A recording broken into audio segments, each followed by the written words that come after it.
Welcome back to our talks on Christianity Explained. We're on a second talk today.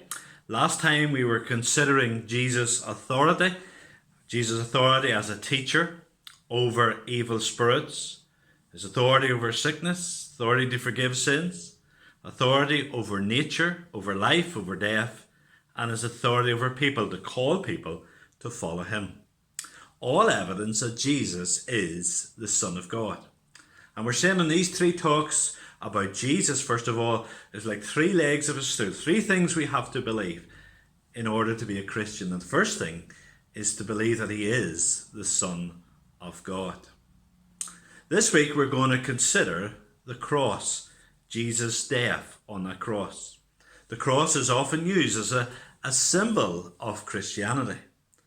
But when you think about it, that is really quite gruesome, because a cross was an instrument of death. Imagine people wearing little pictures of a hangman's noose on their lapels. It would just seem so strange. Why is the death of Jesus Christ so significant? And we're going to think today about four things which happened at his death, which highlight how his death is so different from other deaths. And we're going to be looking at a passage in Mark 15 in verses 33 to 38.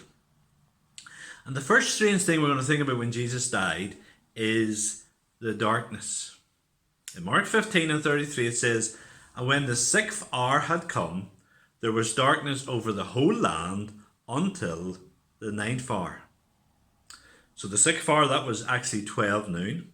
So from 12 noon, the brightest part of the day, until 3 p.m, there was darkness over the whole land at that time. Some have tried to explain it away as being possibly an eclipse, but it was a Passover, which was always at a time of a full moon, when an eclipse is not possible. Others have just tried to explain it, just been a very dull day. But this was not something normal. This was something absolutely exceptional. Darkness in the Bible symbolizes judgment. Darkness was one of the 10 plagues which God sent upon the people of Egypt, a darkness that could be felt. Hell is described as a place of outer darkness. So darkness in the Bible is a symbol of judgment.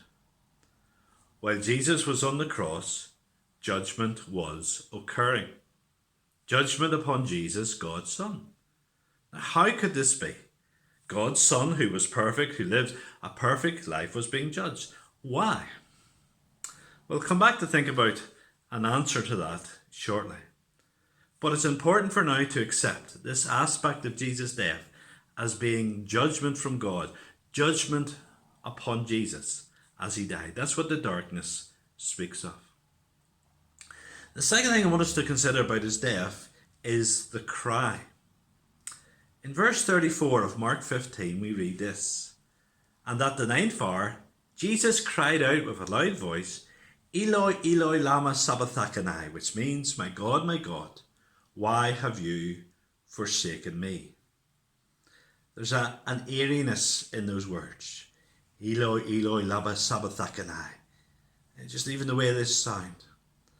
Some have said those words, my God, why have you forsaken me?" show a loss of faith on Jesus' part. But that's not true. He still says, my God. He's still trusting in his God.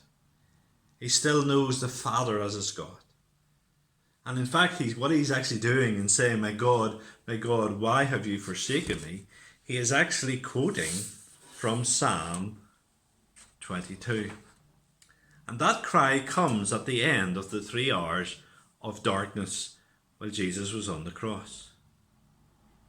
These words help us understand something more of what was happening.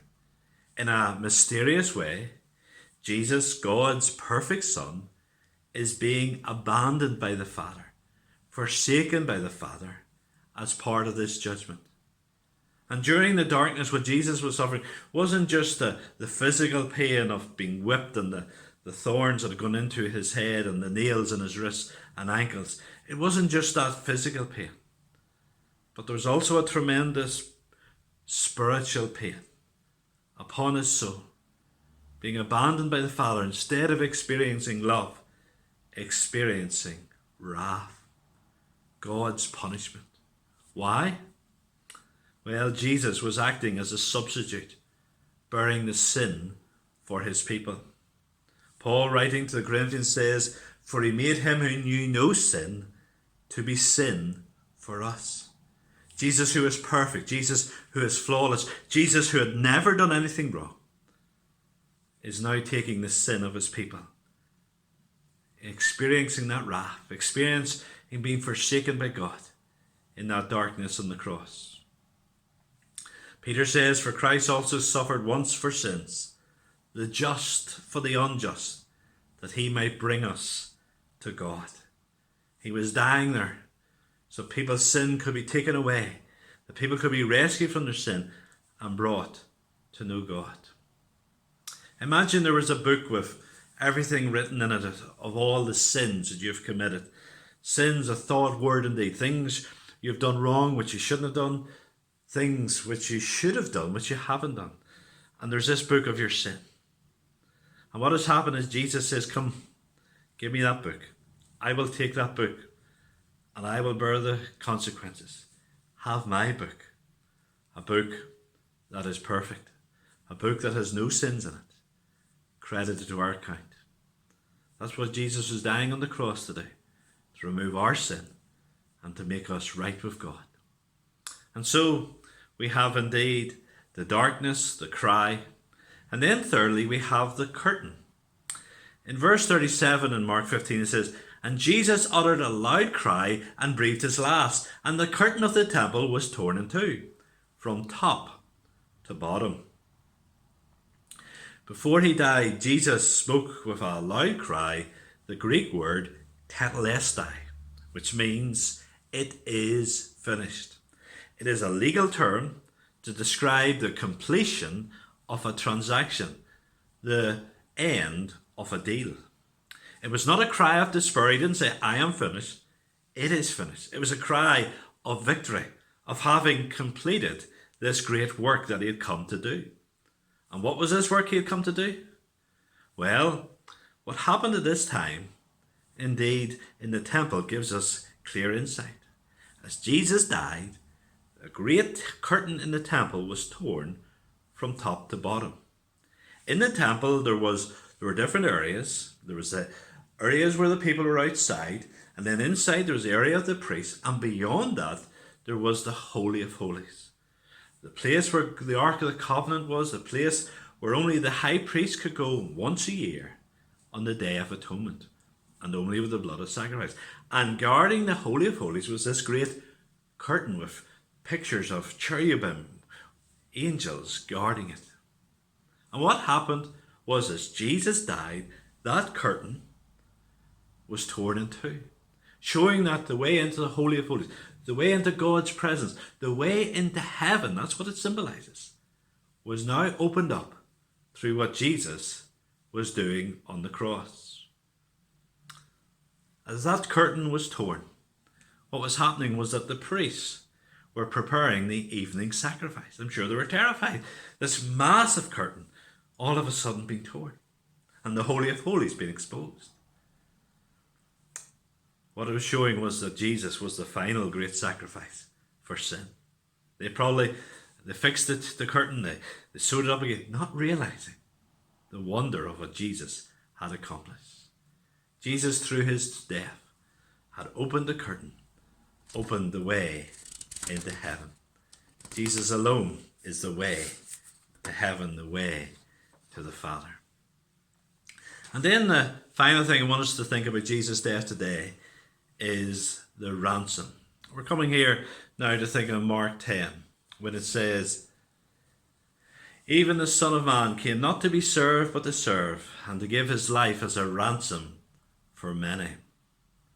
Jesus' death was not a tragic accident. Jesus wasn't even just being a martyr. It was a death for a purpose, a death to secure glorious victory. It was a death to pay a ransom for the deliverance of his people. Years ago, in times of war, people could have been taken as prisoners. And then people who were considered important enough, a ransom could be paid for their freedom.